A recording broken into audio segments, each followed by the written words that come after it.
hace poco más de un siglo Sí. ya estaban comenzando las luchas, pero por la reivindicación de una industria que tiene mucho que ver con nuestro país y con una de nuestras riquezas, la industria de la carne. Ah, Allá en la zona del Cerro estaban comenzando las luchas y es muy importante. Dentro de los personajes que yo estaba buscando del Cerro, creo que hay un personaje que es fundamental y es el obrero dentro de lo que es la industria del Cerro, el obrero de la carne. Los obreros de la carne, representados de alguna forma en ese memorial que está al ingreso mismo en la calle Ramírez y Japón, que se recuerda a los obreros que murieron hacia mitad del siglo XX en diferentes manifestaciones y a causa de diferentes manifestaciones. Es importante rescatar que el obrero del Cerro y el obrero cárnico relacionado a esta industria en el Cerro, siempre lo asociamos con los inmigrantes del Cerro que venían desde el exterior.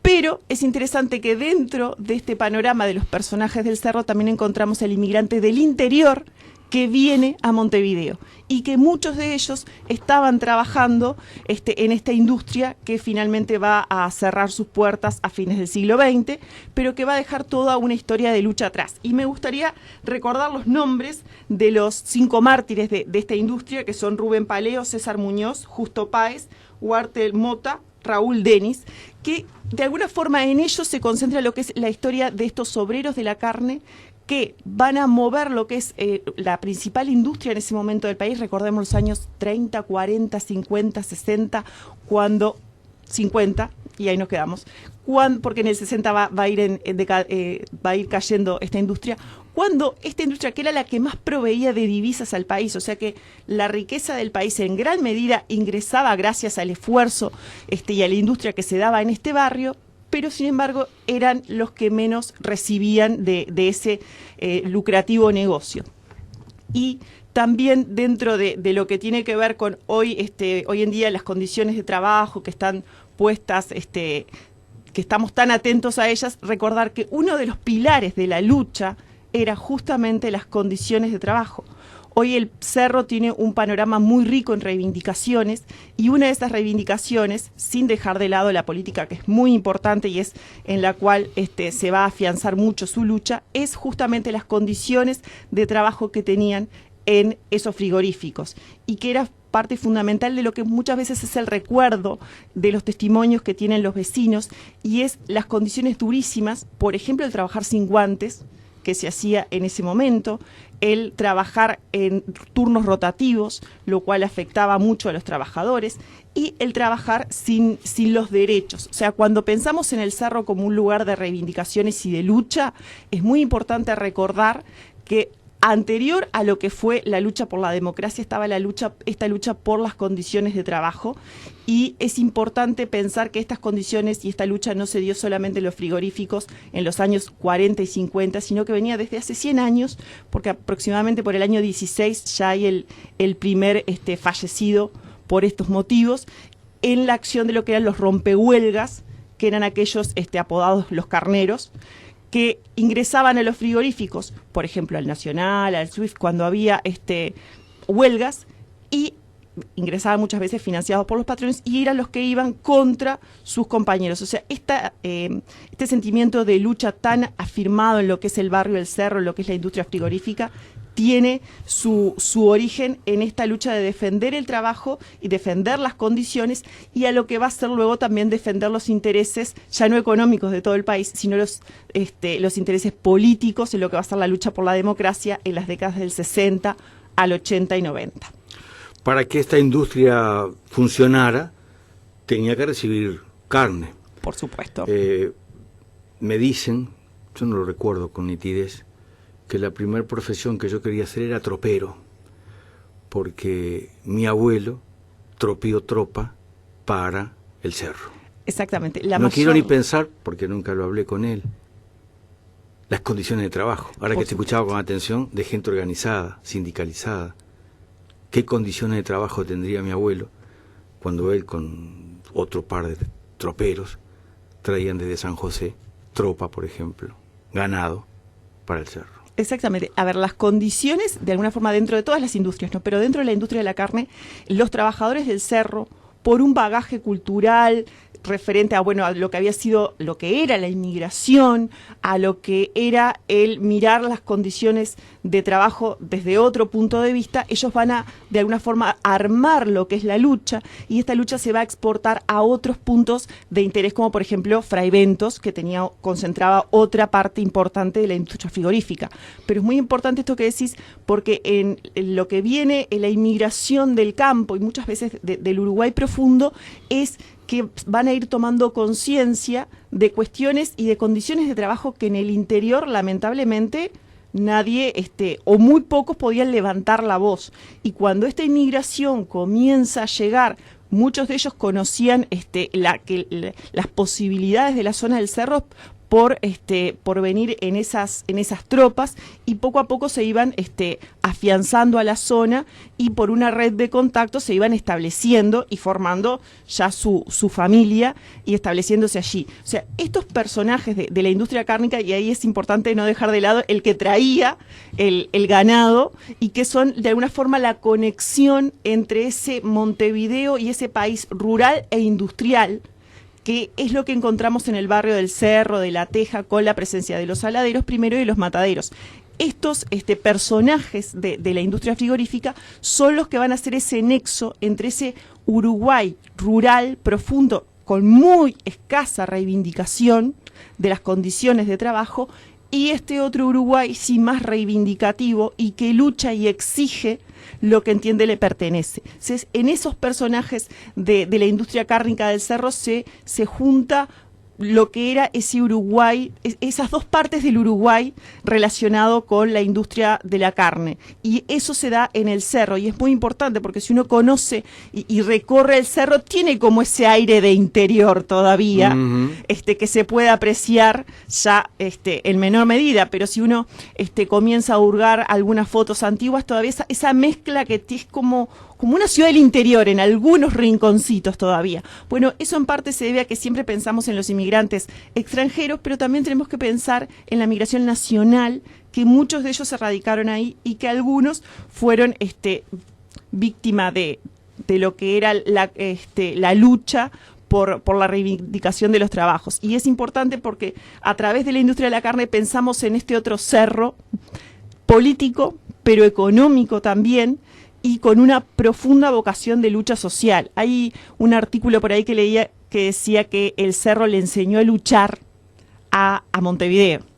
Y es la concentración específicamente en esta industria, que no es la única, por supuesto, pero es donde desde hace 100 años se viene luchando por las condiciones de trabajo. Hoy, como uruguayos podemos reclamar determinadas condiciones de trabajo, y estoy pensando en todo lo que fueron los reclamos hace unas décadas atrás por las condiciones en las fábricas de procesamiento de pescado, por ejemplo, que eran cosas tan obvias que reclamaban. Bueno, esas cosas tan obvias es las que de alguna forma la industria de la carne comenzó a reclamar en el siglo XX, y que hoy las podemos entender como necesarias y obvias. Dentro de lo que es el cerro hay otro personaje, ya me salgo un poquito de la industria de la carne, pero es del mundo del arte, y del arte que nos conecta con el arte internacional. El sábado estuvimos visitando en La Blanqueada el mural de Torres, que está acá en la sede número 3 del CASMU, y casualmente ese año, que es del 44 el mural, en ese año Torres conoció a un vecino a quien iba a ser un vecino ilustre del Cerro, a José Gurvich, y es en el 44 que Gurvich comienza a relacionarse con el taller Castro de Torres, y en la década siguiente, hacia el 57-58, se va a establecer en el Cerro, allá por la calle Polonia, y va a montar su taller. ¿Por qué es importante rescatar a Gurvich como un vecino del Cerro? Gurvich vivió sus 47 años de una vida muy intensa, y parte de su vida estuvo en el Cerro, en un kibutz en Israel y en Nueva York, que fue donde falleció.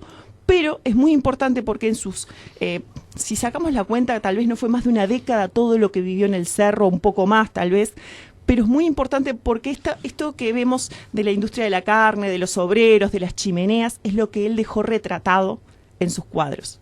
Es esa visión de ese cerro industrial lleno de trabajadores que asistían a sus lugares de trabajo, que asistían a sus lugares de encuentro, está reflejado en la pintura de Gurvich. Y eso es muy interesante porque no lo hizo un artista que fue de otro barrio, fue de afuera. No, lo hizo un artista justamente del barrio, que pintaba allí, que convivía con todos ellos.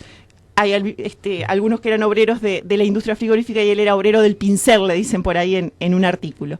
Ese es otro vecino que también lo conecta todo lo que es el cerro con lo que es el mundo exterior. Gurwitch es uno de nuestros artistas plásticos más renombrados en el exterior y parte de su obra plasma lo que es la vida del cerro y también ha hecho internacional de alguna forma a este barrio obrero. Es interesante porque hay catálogos internacionales cuando hablan de Gurwitch, hablan de un barrio obrero y no están hablando nada más ni nada menos que del cerro. Entonces, claro, es importante como la dimensión internacional que a todo este barrio le otorgó Gurwitch, plasmándolo en sus obras. Es importante, y también recomiendo, ya para ir uniendo todo esto, que hay un mural en el BPS de Gurwitch justamente que hizo hacia la Federación de los Obreros de la Carne, que lo pueden ver en el BPS de Plaza Matriz, en la oficina del BPS de Plaza Matriz. Allí lo pueden ver y es interesante porque, bueno, él retrata todo esto y es muy linda la forma en la cual él lo hace. No encontré una foto de calidad para pasarles, pero los invito a que vayan, que se puede conocer. En esta onda de Amargando, de ir a ver el arte en los edificios. Tú decías recién, uniendo todo esto, y hablabas de una foto. Esta mañana me enviaron una foto donde todo el ingreso al cerro está intervenido con banderas de Otorgués. Es impactante la foto. No pasa en otro barrio, pasa en el cerro. El cerro, toda la entrada al cerro, esta mañana luce la primera bandera que se hizo en Montevideo Artiguista. Es muy interesante cómo es un barrio que puede generar este tipo de actividades y este tipo de tradiciones y de mantener una identidad colectiva muy fuerte. Si es la bandera de Otorgués, un barrio que tiene un altísimo porcentaje de descendencia de inmigrantes que todavía no solamente lucen un apellido, sino que todavía recuerdan y tienen una relación estrecha con su país de origen. O sea, el hecho de que del inmigrante que mantiene su identidad en el cerro no ha significado que por eso no incorpore y no se apropie de las tradiciones del país que recibió a sus abuelos y bisabuelos en algunos casos, pero que es muy interesante cómo todavía se sigue manteniendo en esa tradición. Y hablando de murales también, en lo que es el PTI Cerro actualmente, hay un mural muy interesante que resume toda esta historia de lo que es la lucha de los obreros y de los mártires de la industria cárnica, que es muy interesante de poder observar. Y como cuenta, hay toda una movida de recopilación de información en el Museo de la Industria Cárnica, que es una colección muy interesante de objetos y de memorias sobre esta parte de la historia del cerro. Creo que tal vez es la parte más